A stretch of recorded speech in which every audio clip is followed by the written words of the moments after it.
What if everything you believed about retirement was a lie? Social Security is not what they told you. It's broken. For decades, the government kept this hidden from you. They call it a safety net. I call it a Ponzi scheme. By 2034, the trust fund will be completely empty. Millions are paying into a system that will never pay them back. This is the financial red pill nobody wants you to swallow.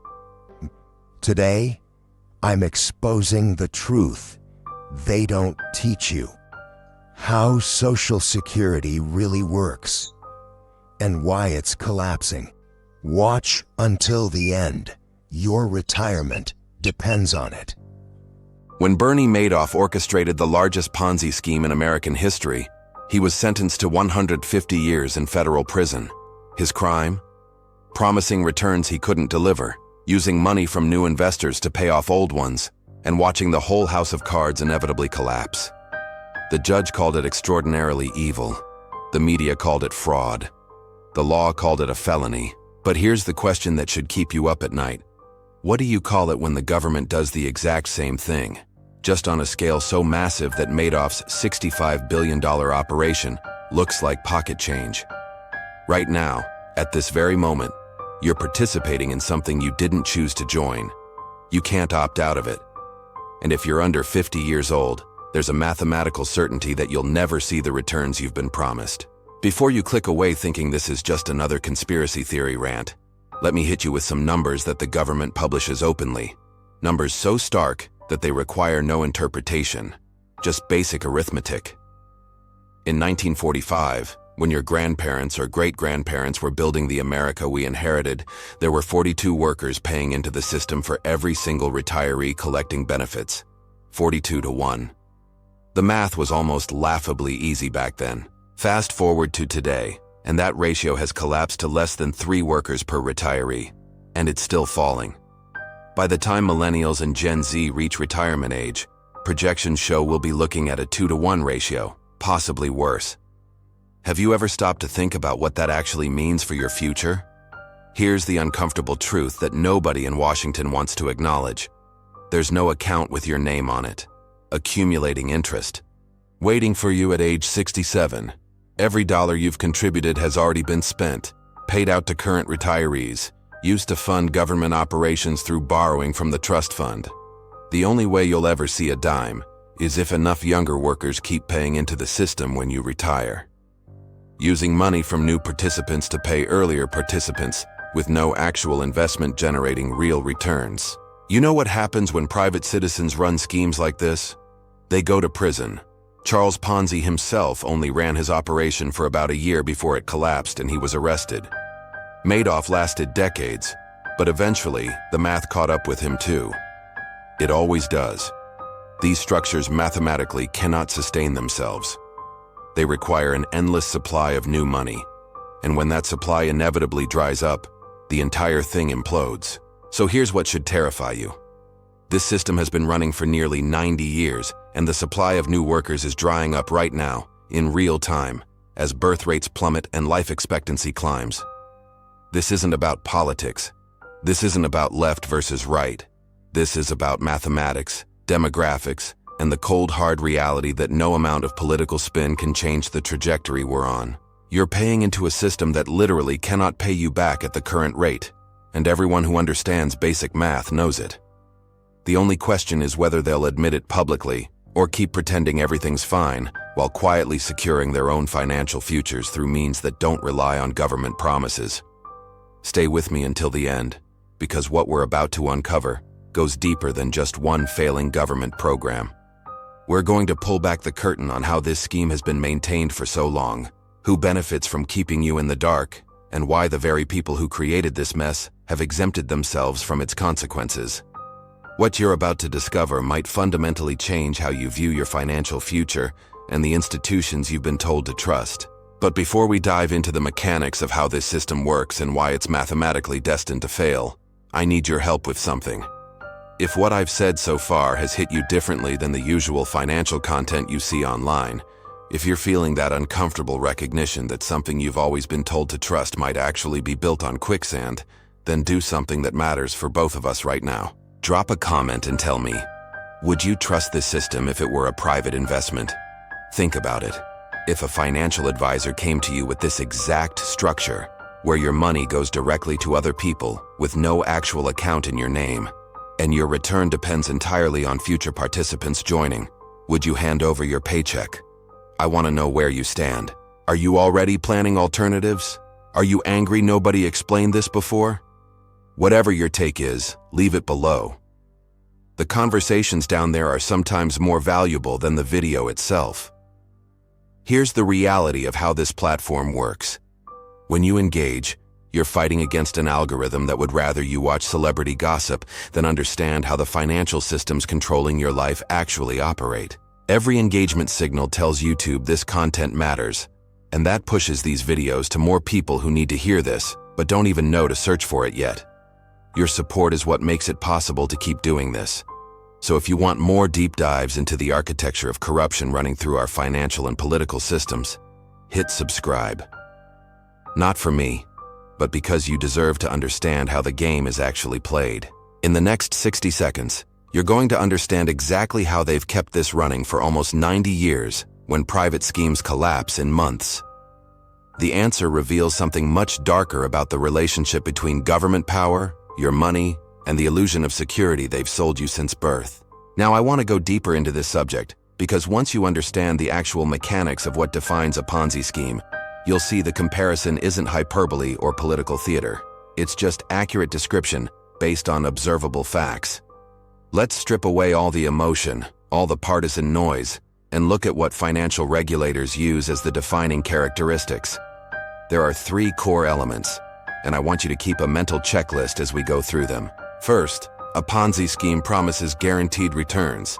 It tells you that if you put your money in, you will definitely get a specific amount back, regardless of market conditions or economic performance. Sound familiar? Social Security tells you explicitly that if you work for a certain number of quarters and pay into the system, you are entitled to benefits calculated by a specific formula. They send you statements showing exactly what you're supposed to receive. They've made you a promise, a guarantee backed by law. Second, and this is the critical part, a Ponzi scheme doesn't actually invest your money. Instead, it uses money from new participants to pay earlier participants. There's no legitimate investment portfolio generating genuine returns. It's pure redistribution. Simple translation, your money goes directly out the door to pay someone else. Now, does Social Security invest your payroll taxes into stocks, bonds, or any assets that could grow? The answer is no. The only thing in the so-called trust fund are special government bonds, which is really just the government owing money to itself. IOUs that can only be redeemed by taxing future workers or borrowing more money. It's accounting fiction, not actual wealth creation. Third, a Ponzi scheme mathematically must collapse when the flow of new money slows down. This isn't about management skill. It's structural. The math doesn't lie. And here's where Social Security becomes impossible to ignore. What happens when the ratio of workers to retirees goes from 42 to 1 down to 3 to 1, heading toward 2 to 1? The exact same thing that happens to every Ponzi scheme in history. Benefits get cut, retirement ages get pushed back, taxes get raised, or they print money and let inflation silently steal the value of what they're paying you. Let's put Bernie Madoff's operation side by side with Social Security for a moment. Madoff promised consistent returns around 10 to 12%. Social Security promises you a specific monthly benefit. Madoff used money from new investors to pay existing investors. Social Security uses payroll taxes from current workers to pay current retirees. When Madoff couldn't attract enough new money during the 2008 crisis, his scheme collapsed within weeks. When Social Security faces demographic headwinds, the trust fund is projected to be depleted by 2033, according to the government's own trustees. After that, incoming taxes will only cover about 77% of promised benefits. That's not my calculation. That's the government telling you their own system is mathematically insolvent.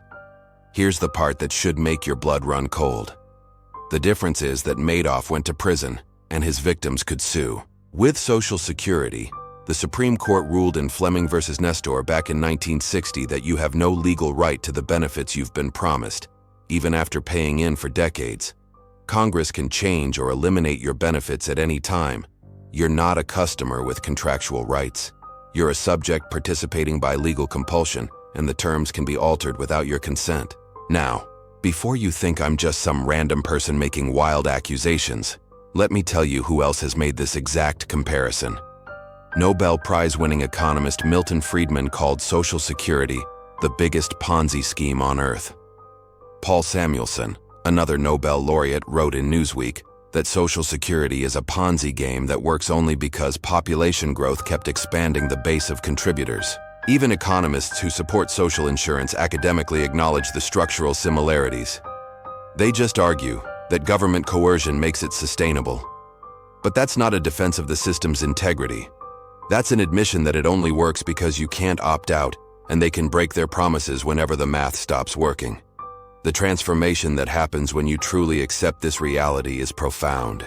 You stop seeing your payroll deduction as a contribution to your own future, and start seeing it as a tax that funds current retirees with only a political promise, not a financial asset, backing any future claim you might have. Drop in the comments right now. The math doesn't lie. If you're following this logic and starting to see how this actually works, let me know. Because what comes next is going to show you exactly why this revelation matters for your personal financial decisions and what the endgame looks like when systems built on impossible mathematics finally meet reality. Now I want to show you something that transforms this from theory into your personal financial reality. Definitions matter, but the numbers, the raw demographic data that makes this collapse inevitable, that's what should keep you up at night. Demographics don't care about your political beliefs. They don't care about good intentions or legislative promises. They're just cold, hard facts about how many people exist, how old they are, and what that means for any system that depends on workers outnumbering retirees. Let me paint you a picture. Imagine a pyramid, the classic population pyramid you might have seen in school. At the bottom, a wide base of young workers in their 20s and 30s paying into the system. The middle narrows a bit with people in their 40s and 50s. And at the top, a small point representing retirees collecting benefits. That shape is the only structure that makes Social Security mathematically viable. Here's the brutal reality nobody wants to tell you. That pyramid is inverting right before our eyes, and once it flips, no policy decision can fix the fundamental math.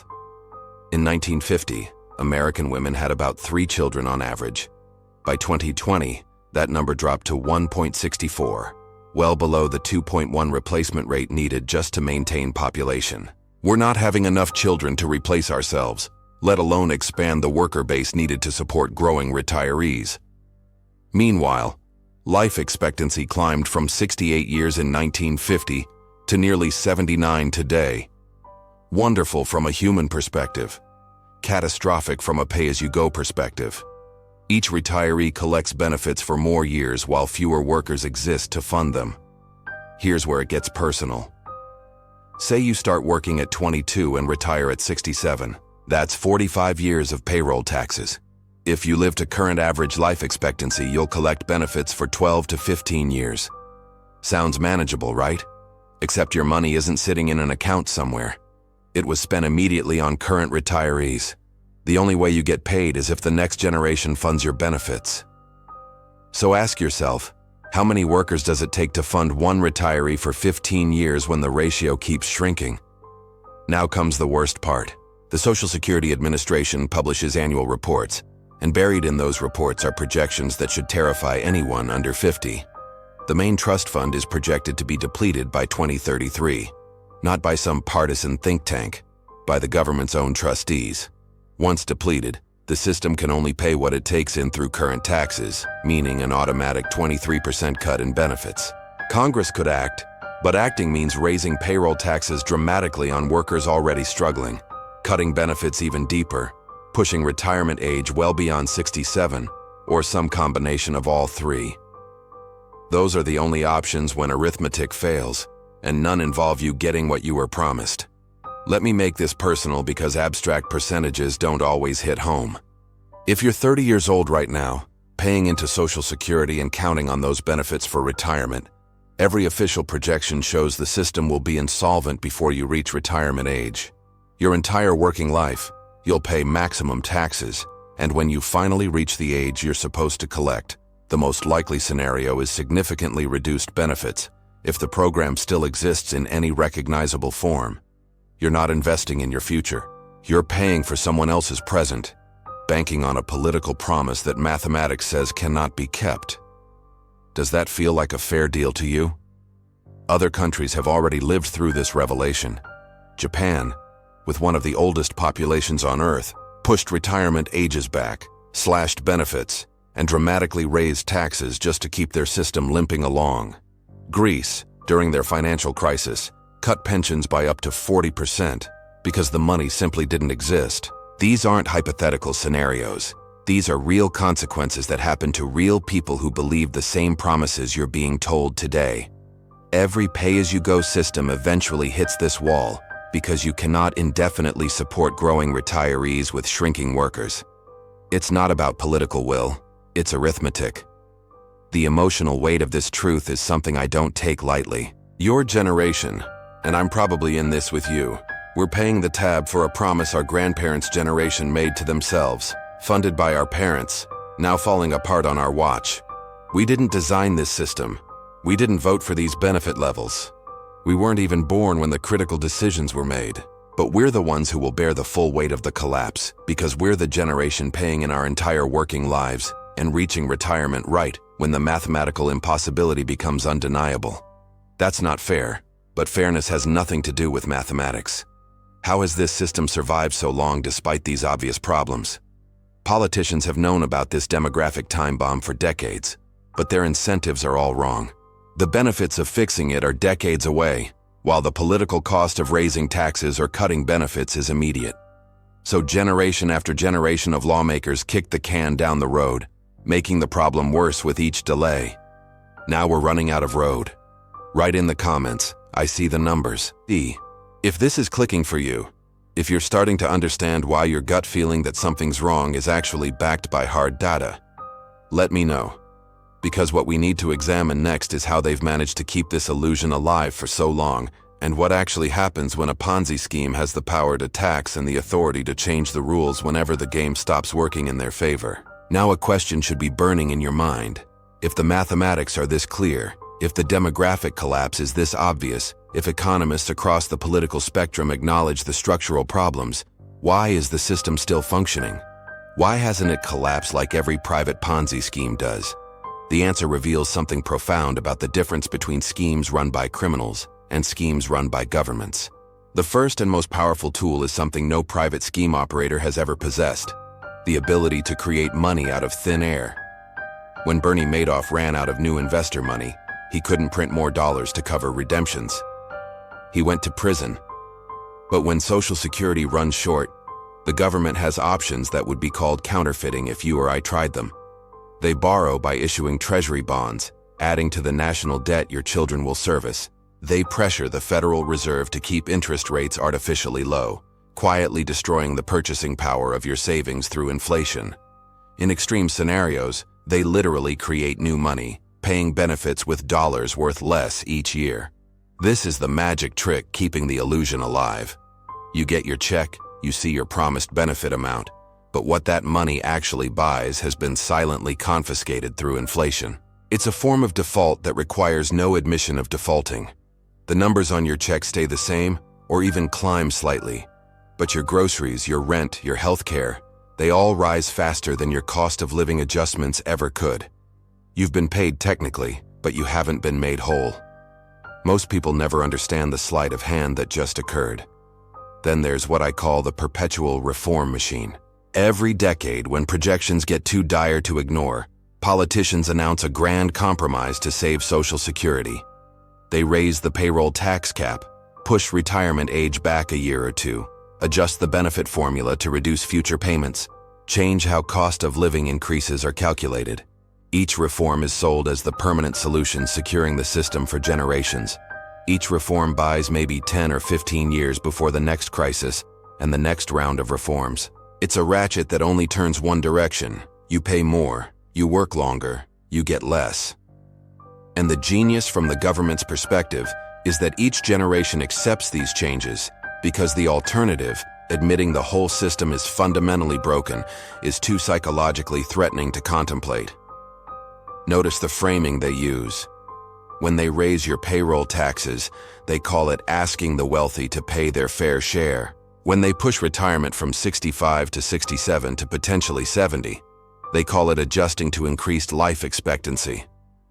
When they reduce benefits through technical formula changes, they call it necessary reform and intergenerational equity.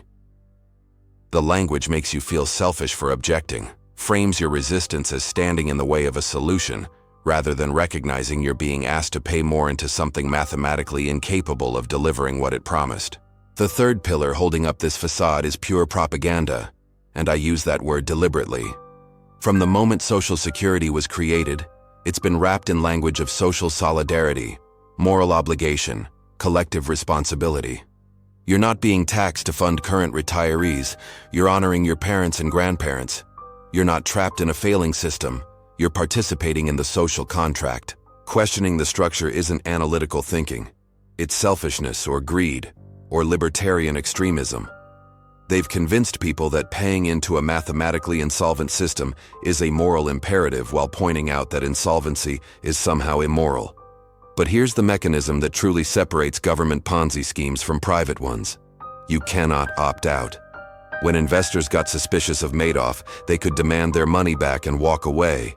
That's actually what triggered his collapse. With Social Security, you don't have that option. If you're employed, the payroll tax is automatically deducted. You can't say no thanks, I'd rather invest this myself. You can't even reduce your participation. It's compulsory by law, backed by the full enforcement power of the IRS. The system survives not because it's sound, but because participation is mandatory and exit is illegal. When a private Ponzi scheme collapses, operators go to prison for fraud. Assets are seized, victims can sue. There are consequences for promising returns you can't deliver while using new money to pay old obligations. When a government Ponzi scheme starts failing, what happens? They raise your taxes, cut your benefits, change the retirement age, print money to cover the shortfall, and have the audacity to call you selfish if you complain. They frame it as shared sacrifice and responsible governance. The transformation from fraud to policy happens simply by changing who runs the scheme. Every fix they propose, every reform package, every bipartisan commission follows the same script. Make you pay more, make you work longer, give you less, call it saving the system. At no point does anyone in power seriously propose allowing people to opt out and manage their own retirement savings. Because if that option existed, everyone under 50 with basic math skills would take it immediately, and the whole house of cards would collapse within a fiscal quarter. Drop a comment if you're seeing this clearly now. They need us trapped. Because what comes next is about the people who designed this system knowing exactly what they were creating. The architects who built themselves escape hatches while locking everyone else into a sinking ship. That's where this story gets truly ugly. Once you understand the mechanics of how the system is maintained, the next question becomes unavoidable. Who built this? And more importantly, did they know what they were creating? There's a massive difference between a system that failed due to unforeseen circumstances and a system designed to fail from the beginning, with the architects making sure they had escape routes you don't have access to. What I'm about to show you isn't speculation or conspiracy theory. It's documented history and publicly available information that should make your blood boil. Let's start with something most people never think about.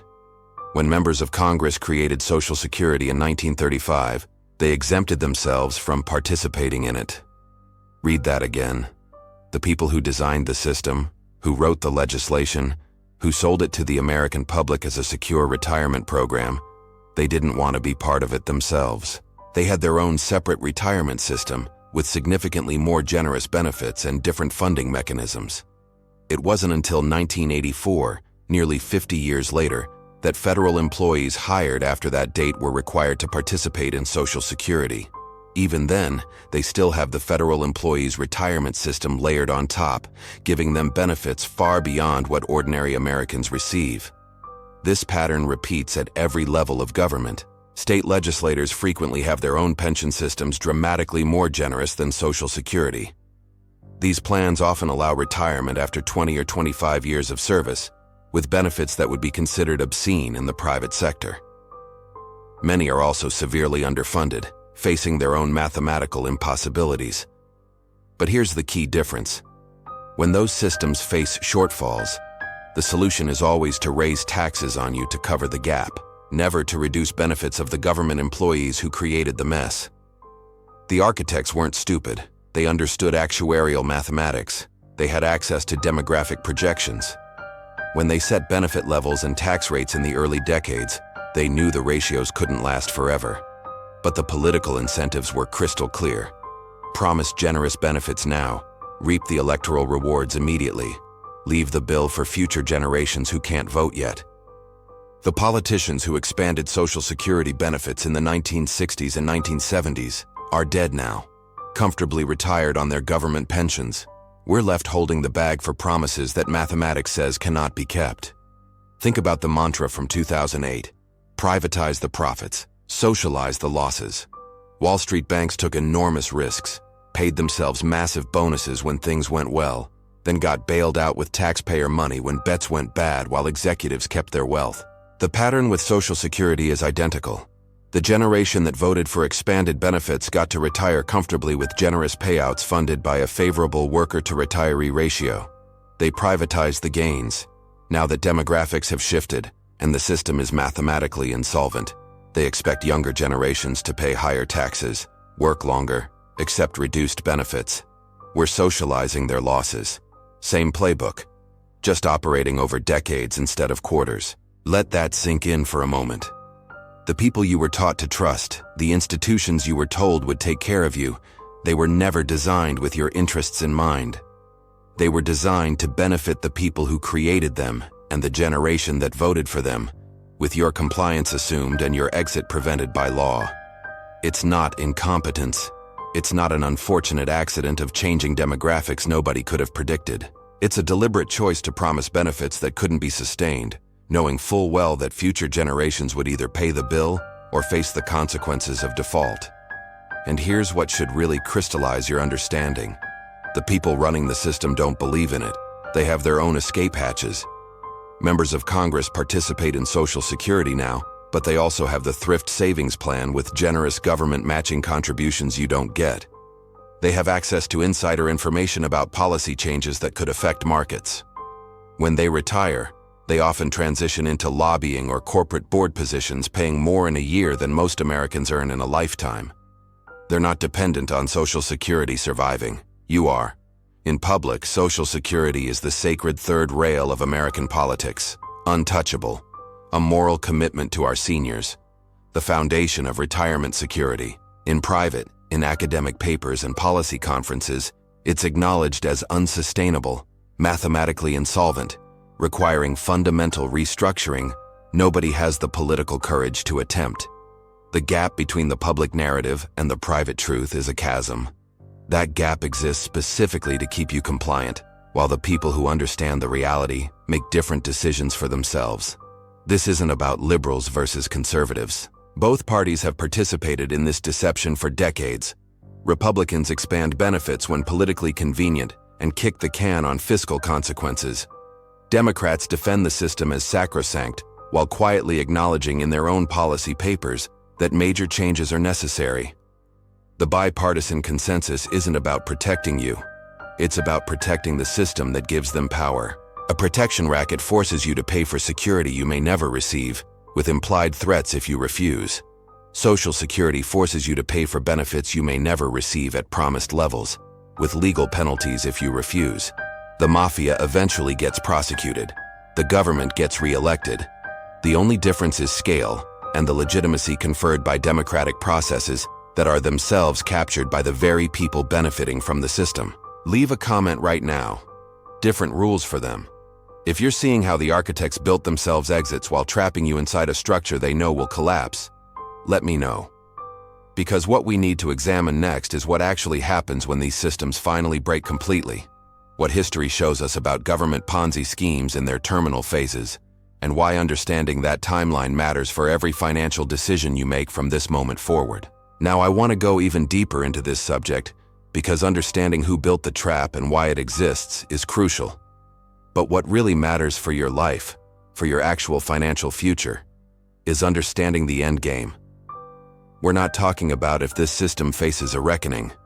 We're talking about when, and more importantly, what that actually looks like in practical terms for someone who's been paying in for decades expecting benefits that may not materialize as promised. History gives us a brutally clear playbook for how these situations unfold. And if you know what to look for, you can see those exact patterns emerging right now in real time. The Social Security trustees, the official government body responsible for monitoring the system's financial health, publish their projections every year. These aren't doomsday preppers or political activists. These are actuaries and economists working for the Social Security Administration itself.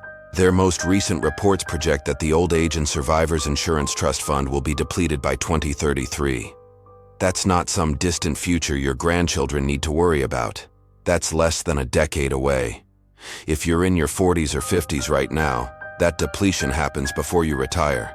If you're in your 30s, you'll spend your entire prime working years paying maximum payroll taxes into a system that will be mathematically strained before you ever collect a dollar. The timeline isn't theoretical anymore. It's concrete. But here's what most people misunderstand about that depletion date. It doesn't mean Social Security stops sending checks. What it means is that the system can only pay out what it collects in current payroll taxes, which based on current projections covers about 77% of promised benefits. That 23% shortfall is just the starting point. As the worker-to-retiree ratio continues to decline, as more boomers retire and fewer Gen Z workers enter the labor force, that percentage could shrink further. So the question becomes, what do governments actually do when they've made promises they mathematically cannot keep, and default in the traditional sense isn't politically viable? History shows us three primary patterns, and they're all already visible in various countries around the world right now. The first is what I call the technical adjustment, where benefits are reduced, but the reductions are disguised through accounting changes and terminology shifts. You don't get a letter saying we're cutting your Social Security by 30%. Instead, they change the inflation adjustment formula to something that understates real inflation. They means test benefits so higher earners get reduced payments. They tax Social Security benefits at higher rates. They push the retirement age back to 70 or 72. Each individual change seems small and reasonable when presented in isolation, but the cumulative effect is a massive reduction in the real value of what you receive compared to what you were promised. It's reduction by 1,000 cuts, designed specifically so that no single politician can be blamed for breaking the social contract. The second pattern is monetary inflation, and this one's already well underway even before trust fund depletion. When the government faces obligations it can't meet through taxation alone, it borrows. When it can't borrow anymore without interest rates spiking to economically destructive levels, it pressures the central bank to keep rates artificially low through money creation. The Federal Reserve's balance sheet has exploded over the past 15 years, from under $1 trillion to over $8 trillion at its peak. That's not normal monetary policy. The consequence is inflation that destroys purchasing power faster than nominal benefit increases can compensate. You get your check? The number might even go up slightly, but what that money buys keeps shrinking. Your $1,000 monthly benefit might technically be $2,000 in 20 years, but if the cost of living has tripled, you're not better off. You've been paid in devalued currency, which is economically similar to a partial reduction, but politically much easier to execute because most people don't understand the mechanism. The third historical pattern is what I call the emergency reform, where a crisis is used to justify changes that would never be politically acceptable under normal circumstances. Greece provides the template here. When their pension system became undeniably insolvent during their debt crisis, they didn't gradually adjust benefits over a decade. They slashed pensions by 30 to 40% virtually overnight, raised the retirement age dramatically, and implemented these changes retroactively for people who had already retired under the old rules. I knew a retired teacher in Athens who told me she went from planning a comfortable retirement to rationing groceries in a matter of months. She had done everything right by the old rules. The rules simply changed. Could something similar happen in the United States? The mechanisms exist. The Supreme Court has ruled that you have no contractual right to Social Security benefits. Congress can change the terms at any time. All it takes is a fiscal crisis severe enough that emergency measures become politically viable. The impact of understanding these patterns on your personal approach should be significant because it fundamentally changes the risk calculation you need to consider. If you're counting on Social Security to be a major component of your retirement income, you're taking on substantial, uncompensated risk. You're betting that a system the trustees themselves say faces insolvency will somehow deliver promised benefits, despite the mathematics suggesting otherwise. That's not conservative planning. That's hope masquerading as strategy. The people who will navigate this transition successfully are the ones making different decisions now, while there's still time to adjust. What does that actually look like in practice? These aren't instructions, they're principles to consider. It means treating Social Security as a potential bonus, not a foundation. It means building retirement savings outside the system through vehicles you actually control, like IRAs, 401ks, taxable brokerage accounts, real assets. It means understanding that claims on paper money, whether government bonds or promised future benefits, carry inflation risk that physical assets and productive investments don't. It means developing skills and income sources that don't depend on government promises being kept. The journey from dependence to self-sufficiency isn't easy, but it becomes necessary when the alternative is trusting a system that mathematics proves cannot deliver as promised. This isn't about despair or paranoia. It's about clear-eyed assessment of reality and making decisions accordingly. Plenty of people will retire comfortably despite Social Security's challenges, but they'll be the ones who prepared for multiple scenarios while hoping for the best, not the ones who buried their heads in the sand and assumed the promises would somehow be kept, despite all evidence to the contrary. I think about my neighbor who retired in 2019. He never counted on Social Security for more than grocery money. Built his own portfolio over 40 years. When people ask him about retirement security, he just shrugs and says he didn't want his future depending on politicians keeping promises. He sleeps well at night. The difference between people like him and those who will struggle isn't intelligence or privilege. It's mentality. The willingness to accept uncomfortable truths and adjust behavior accordingly instead of clinging to comforting illusions until it's too late. Comment below, I'm preparing differently. If this has shifted how you're thinking about retirement planning and your relationship with institutional promises, let me know. Because what we need to address finally is the psychological resistance most people have to accepting these truths, why it's so hard to break free from the belief that the system will somehow work out, and how to have these conversations with family and friends who are still operating under assumptions that mathematics has already called into question. If you made it this far, you're not just passively consuming content. You're thinking through the implications, and that puts you in a small percentage of people willing to confront uncomfortable financial realities instead of hoping everything works out. That mindset is what separates people who build actual security from those who get blindsided when systems they trusted turn out to be built on sand. If this shifted something in how you think about retirement or government promises, hit subscribe. This channel breaks down the architecture of financial manipulation most people never see, because nobody explains it in plain language. We're just getting started. Subscribing means you'll be here when we drop the next piece, and once you start seeing these patterns, you can't unsee them. Drop a comment right now. Just write, I see it now. 3 words. It tells me this landed, and it helps the algorithm push this to more people who need to hear it. The comments section is where real conversations happen, where people share their own experiences. I actually read through them. You're not shouting into the void. If you found value here, hit the like button.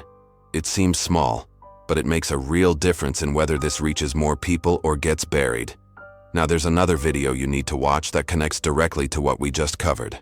I'll put it right here on screen. It goes deeper into how central banks function as the enforcement mechanism for these schemes, how monetary policy quietly confiscates wealth from savers, and why understanding that relationship is critical to protecting yourself. Click that video and keep this journey going, because the more you understand how these systems actually work, the better decisions you can make. I'll see you in the next one.